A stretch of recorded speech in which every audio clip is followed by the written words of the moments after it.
નમસ્કાર મિત્રો, હું હરિવર્ધન ચોકસી આપ સૌનું સ્વાગત કરું. આજના વિડીયોમાં આપનું ખૂબ ખૂબ સ્વાગત. મિત્રો, ધનતેરસ આવે એટલે આપણે એવું થાય કે કંઈક સારી ખરીદી કરીએ. પણ આ વર્ષે તો સોના ચાંદીના ભાવ એવા છે કે ભાઈ કદાચ વિચારવું પડે કે ભાઈ શું લેવું.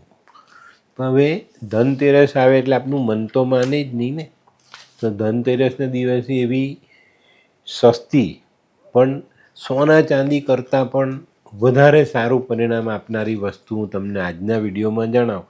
તો આ દિવસે આ વસ્તુને ખરીદજો, ઘરે લાવજો, ચોક્કસ તમને ફાયદો થશે. હવે આજે 1.25 લાખ રૂપિયે સોનું ને 1.5 લાખ રૂપિયે ચાંદી કોણ લેવાનું છે? નાનો માણસ બિચારો અટવાઈ જાય. જે પેલો 10 ગ્રામનો સિક્કો આપણે 200 ને 250 રૂપિયામાં લાવતા હતા, તે સિક્કો આજે 1000 રૂપિયા ઉપરનો થઈ ગયો. લગભગ 1200-1300 રૂપિયાનો સિક્કો. તો નાનો માણસ એ પણ કેવી રીતે લાવે? તો આજનો વિડીયો છે ને તમારા માટે બહુ મહત્વનો સાબિત થશે. કંઈ નહીં કરો ને તો આમાંથી હું જે બતાવું છું 5-7 વસ્તુ, એમાંથી કંઈક પણ ખરીદીને ઘરે લાવીને મૂકી દેજો. ચોક્કસ તમને એમાં લક્ષ્મીના આશીર્વાદ મળે ને મળે. તો આ વસ્તુમાં સૌથી પહેલી કઈ વસ્તુ માનવામાં નહીં આવે એવી, ધનતેરસના દિવસે ઝાડુ ખરીદવાનું, નવી પીછી લાવીને ઘરે મૂકવાની. બહુ મહત્વની વાત છે. માં લક્ષ્મી ઝાડુથી જોડાયેલા છે. બીજી વસ્તુ છે સૂકા ધાણા. સૂકા ધાણા ખરીદીને ઘરે લાવો, માના આશીર્વાદ ચોક્કસ મળશે. ત્રીજું છે ખડી સાકર. ધનતેરસને દિવસે તમે ખડી સાકર લાવો છો, ચોક્કસ માની કૃપા પ્રાપ્ત થાય. ચોથું કેસર નથી ખરીદી શકતા તો હળદર ખરીદી લાવો, પણ લાવો.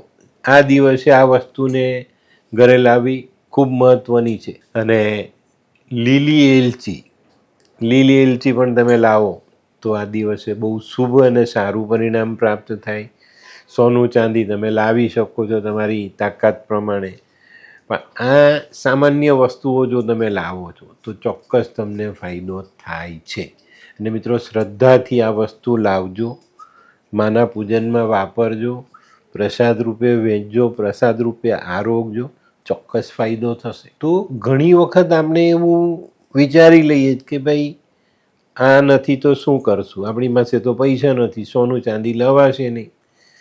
ભલે ન લવાય, માએ પોતાની જે એ છે ઓરા, એ આવી વસ્તુઓમાં પણ તો જોડેલી છે ને.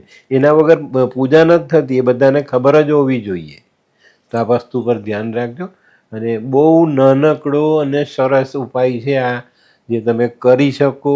તમારા પોતાના અસ્તિત્વ પ્રમાણે તમે આમાં જઈ શકો.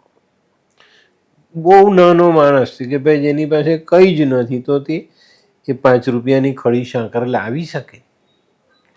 તો આને સમજજો, જાણજો. સૂકા ધાણામાં પણ એટલી શક્તિ છે કે જે તમને બહુ ચોક્કસ રીતે સહાય કરે છે. એટલે તો આપણે આપણા સારા શુભ કામમાં ગોળ ધાણાનો ઉપયોગ કરીએ છીએ. તો મિત્રો, બહુ નાનો પણ મજાનો વિડીયો છે, તમને કામ લાગશે અને દરેક માટે ઉપયોગી સાબિત થશે. તો મિત્રો, આ વિડીયો તમને ગમ્યો તો લાઈક કરો, શેર કરો, યુટ્યુબ જોનારા શેર કરે અને સબસ્ક્રાઈબ કરે. હું હરિવર્ધન ચોકસી આપ સૌની રજાનો. ફરી મળીએ નવા વિડીયોમાં નવી જાણકારી સાથે. તો ચાલો બદલીએ જઈએ. નમસ્તે.